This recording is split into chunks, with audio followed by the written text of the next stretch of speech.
ini saya buat untuk memenuhi tugas mata kuliah pendidikan kesehatan sekolah yang diampu oleh Ibu Rosti SPD MPD. Nah, sebelum saya membahas video pada kali ini, terlebih dahulu saya memperkenalkan diri. Nah, perkenalkan, nama saya Rizwandi, NIM 2417308446 dari Prodi Pendidikan Jasmani, kelas B angkatan 24. Nah, mungkin itu saja perkenalan singkat dari saya. Langsung saja kita masuk ke materinya. Nah, di materi kali ini kita membahas, ada beberapa kita bahas.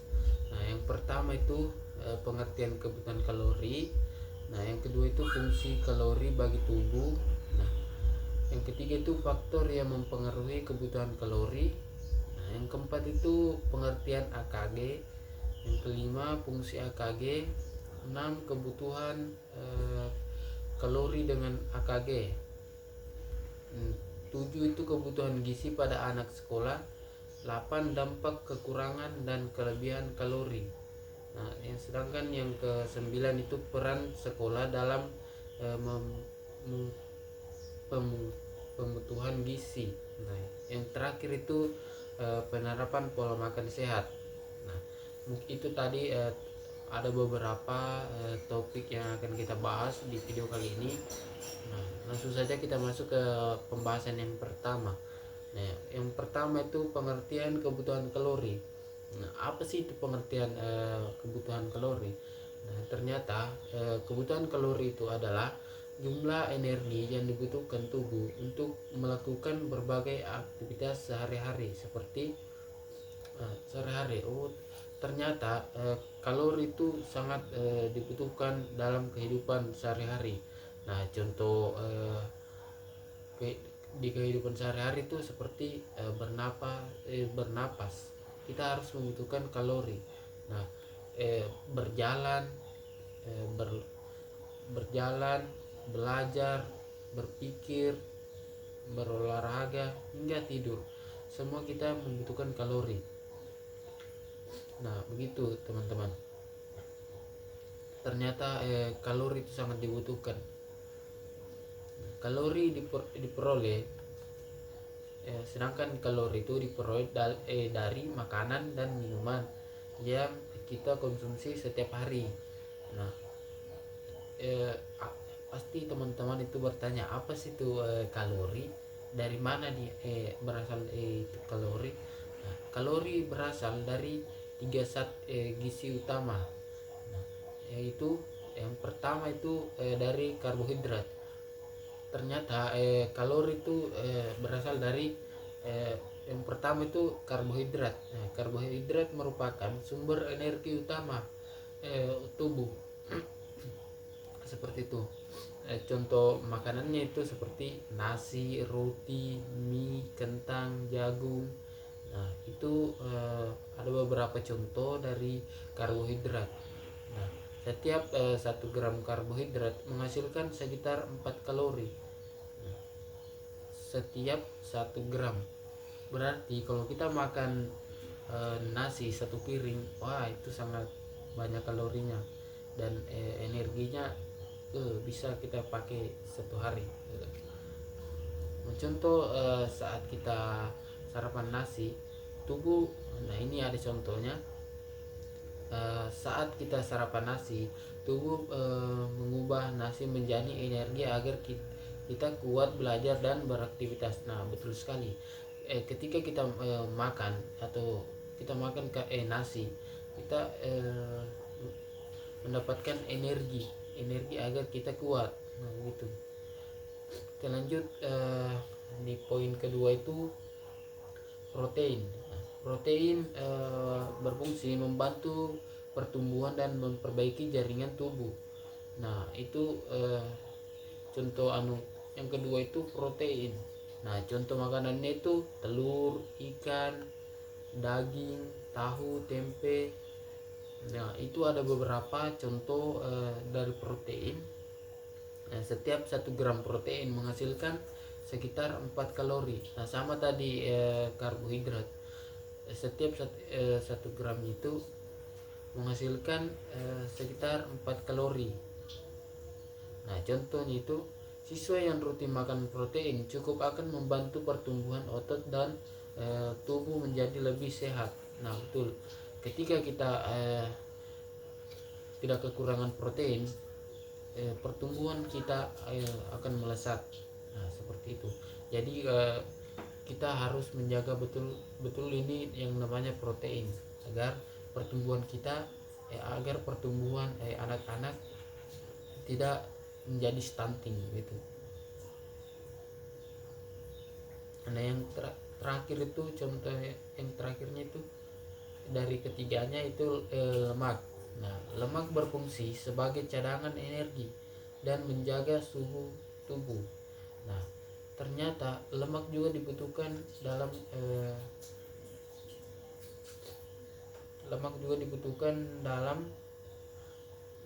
kebutuhan kalori ya teman-teman. Nah, lemak itu contoh makanannya itu susu, kacang-kacangan, mentega, keju, alpukat.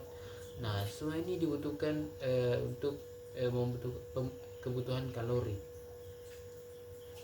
Artinya setiap 1 gram lemak menghasilkan sekitar 9 kalori. Wow, banyak. Artinya lemak menghasilkan energi paling besar dibandingkan zat gizi lainnya. Nah, betul teman. Yang dimana karbohidrat dengan protein itu satu gramnya itu menghasilkan cuman 4 kalori, sedangkan lemak setiap gramnya itu menghasilkan sekitar 9 kalori. Berarti kita dapat simpulkan lemak menghasilkan energi paling besar dibanding zat gizi lainnya. Itu. Adapun nah itu tadi contoh 3. Adapun kebutuhan kalori berdasarkan usia. Nah, anak usia 4 sampai 6 tahun membutuhkan sekitar 1400 sampai 1600 kalori per hari. Nah, anak usia 7 sampai 9 tahun membutuhkan sekitar 1650 sampai 1800 kalori per hari. Remaja laki-laki usia 13 sampai 15 tahun membutuhkan sekitar 2400 sampai 2600 kalori per hari. Remaja perempuan usia 13 sampai 15 tahun membutuhkan sekitar 2050 sampai 2200 kalori per hari. Orang dewasa aktif dapat membutuhkan sekitar 2500 sampai 3000 kalori per hari.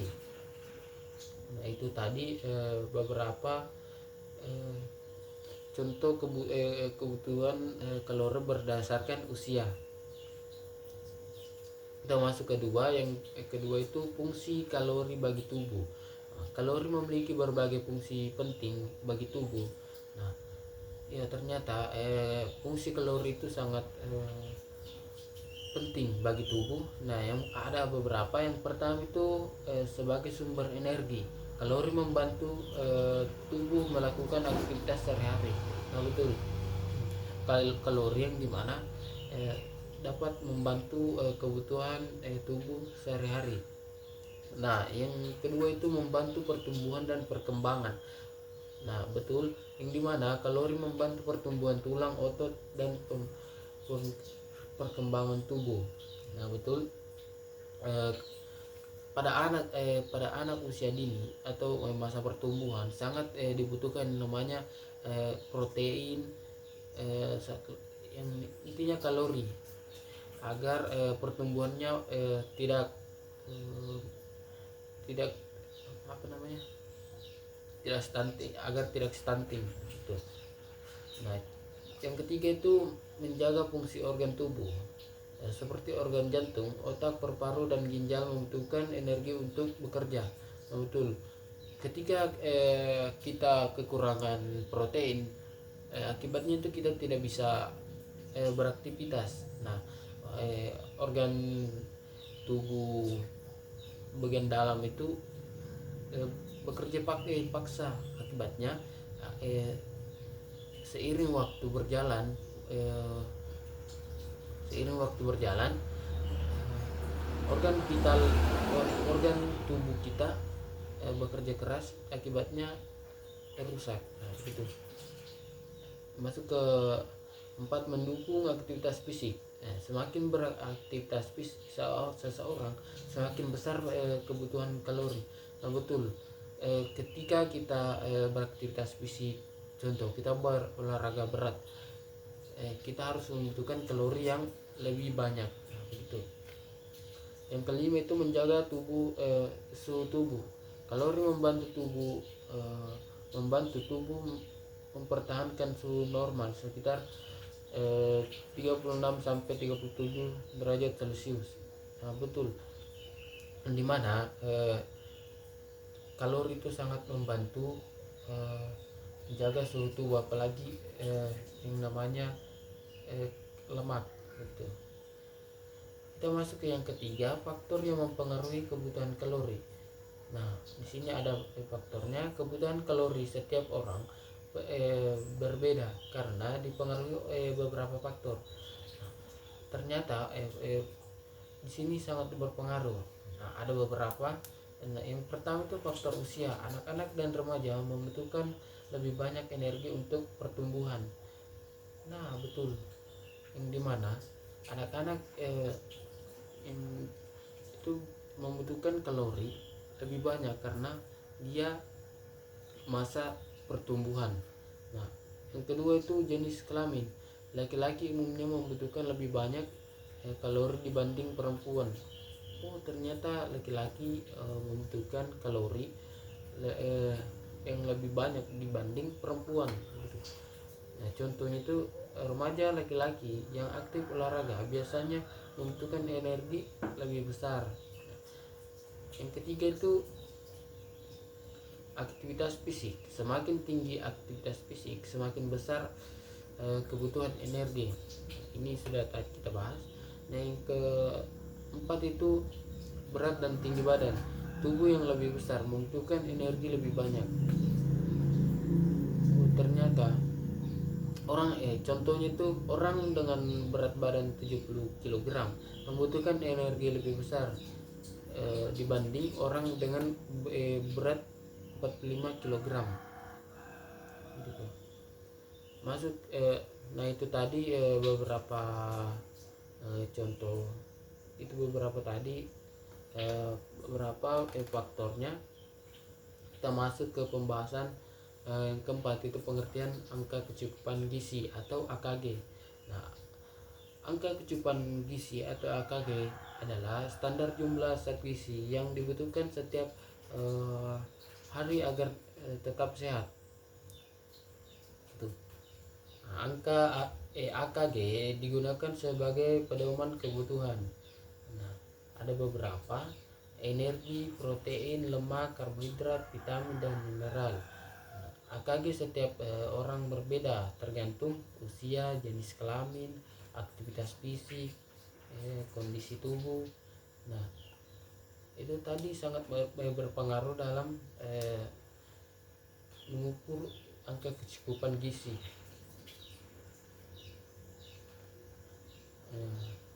Kita masuk ke pembahasan yang kelima, itu fungsi AKG. Nah, di sini ada fungsi AKG, ada beberapa. Yang pertama itu menjadi pedoman konsumsi gizi. AKG membantu pengetahuan jumlah makanan yang dibutuhkan. Nah, contohnya itu siswa membutuhkan protein cukup agar pertumbuhan tubuh optimal. Nah, yang kedua itu menilai kecukupan gizi. Angka membantu mengetahui apakah seseorang kekurangan atau kelebihan gizi. Nah, begitu. Yang ketiga itu mencegah masalah kesehatan. AKG membantu mencegah penyakit akibat kekurangan atau kelebihan gizi. Nah, ternyata AKG itu sangat membantu, di mana kita mengukur sejauh mana kita membutuhkan gizi, dan kekurangan gizi itu tidak baik, apalagi kelebihan gizi begitu. Jadi kita harus menyeimbangi gizi begitu. Nah itu tadi ada beberapa contoh, ada beberapa fungsi AKG. Sekarang kita masuk ke hubungan kebutuhan kalori dengan AKG. Nah di sini ada hubungannya yang dimana kebutuhan kalori merupakan bagian dari AKG karena energi adalah kebutuhan utama tubuh. Nah, gitu. Nah, contoh pembagian energi itu 60-70% berasal dari karbohidrat. Nah, 10-15% berasal dari protein. Nah, 20-30% berasal dari lemak. Nah, dari contoh pembagian energi ini kita dapat simpulkan yang dimana tubuh sangat membutuhkan yang namanya karbohidrat. Nah, yang selebihnya itu protein dan lemak itu sebagai pelengkap. Nah, ada pun contohnya itu jika seseorang membutuhkan 2200 kalori per hari, maka kebutuhan tersebut harus dipenuhi secara seimbang dan berbagai zat gizi. Nah, itu. Nah, itu tadi hubungan kebutuhan kalori dengan AKG. Sekarang kita masuk ke pembahasan yang ketujuh, kebutuhan gizi pada anak sekolah. Anak sekolah membutuhkan gizi cukup untuk cukup. Nah, gimana agar siswa agar mendukung pertumbuhan siswa. Nah, yang kedua itu meningkatkan konsentrasi belajar. Nah, yang ketiga itu menjaga daya tahan tubuh. Nah, betul. Yang dimana dari ketiga poin itu sangat dibutuhkan oleh siswa agar proses pembelajaran dan pertumbuhannya itu tidak terhambat. Sekarang kita masuk ke pembahasan ke-8, itu dampak kekurangan dan kelebihan kalori. Nah, di sini ada dampak kekurangan dan kelebihan kalori. Yang pertama kita bahas itu kekurangan kalori. Nah, ternyata kekurangan kalori itu ada beberapa poin lagi. Yang pertama itu mudah lelah. Nah, betul, yang dimana ketika kita kekurangan kalori kita merasa lelah. Itu. Nah, yang kedua itu gangguan pertumbuhan. Ya, betul, yang dimana gangguan pertumbuhan itu dipengaruhi karena kekurangan kalori. Nah, yang ketiga itu mudah sakit. Ya, betul. Kenapa saya katakan mudah sakit? Karena pada saat kita kekurangan kalori, imun tubuh kita menurun sehingga virus-virus gampang menyerang. Kita masuk ke dua itu yang dimana kelebihan kalori. Nah, kalau kelebihan kalori ini ada beberapa lagi. Nah, yang pertama itu obesitas. Nah, betul, ketika kita memakan atau kita kelebihan kalori, kita bisa berakibat yang namanya obesitas. Nah, yang kedua itu diabetes, yang dimana diabetes ini sangat dipengaruhi ketika kita kelebihan kalori, yang dimana kita mengonsumsi makanan yang manis-manisan yang berlebihan. Akibatnya kita bisa terkena diabetes. Nah, yang ketiga itu penyakit jantung, dimana ketika kita kelebihan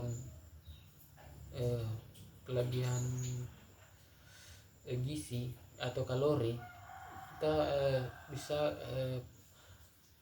dapatkan riwayat penyakit jantung, yang dimana kita sering mengonsumsi makanan yang berlemak tinggi. Jadi untuk menghindari dari beberapa poin yang saya bahas tadi itu, kita harus menyimbangi antara mengonsumsi kalori. Kita mengonsumsi kalori secukupnya sesuai kebutuhan. Nah, itu tadi dampak kekurangan dan kelebihan kalori. Sekarang kita masuk ke pembahasan yang ke-9, yang dimana peran sekolah dalam pemenuhan gizi. Nah, yang pertama itu edukasi gizi. Sekolah bisa memberikan pengetahuan tentang makanan sehat. Nah, betul, yang dimana guru bisa membuat poster-poster tentang pentingnya hidup sehat dan kebutuhan zat gizi. Nah, sekarang kan ada yang namanya MBG. Nah, itu salah satu kunci agar siswa tidak kekurangan gizi, dan pertumbuhan siswa dan proses pembelajaran siswa itu sudah, saya rasa sudah bisa dikatakan ya bagus, karena di mana adanya dengan MBG ini bisa membantu siswa terpenuhi gizinya begitu. Nah,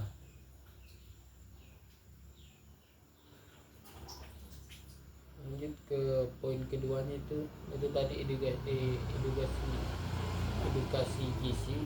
Yang kedua itu program UKS, yang dimana UKS membantu menjaga kesehatan siswa. Nah, ketika setelah kita mendapatkan yang namanya MBG atau makanan sehat, makanan bergizi, yang dimana kita ada yang namanya UKS yang dimana membantu menjaga kesehatan siswa. Di situ tugasnya UKS itu memeriksa kesehatan rutin dan penyeluruhan gizi. Memeriksa kesehatan rutin. Nah, itu tugas UKS. Nah, itu tadi ada beberapa contoh dari peran sekolah dalam pemenuhan gizi. Sekarang kita masuk ke pembahasan yang terakhir atau yang ke-10, itu penerapan pola makan sehat, yang dimana makan 3 kali sehari.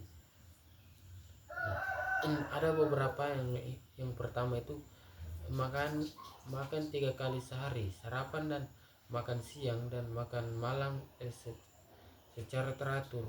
Nah, ini bisa pola makan sehat. Contoh pola makan sehat. Nah, sarapan membantu meningkatkan konsentrasi belajar di kelas. Nah, yang kedua itu mengonsumsi sayur dan buah. Sayur dan buah mengandung vitamin dan serat.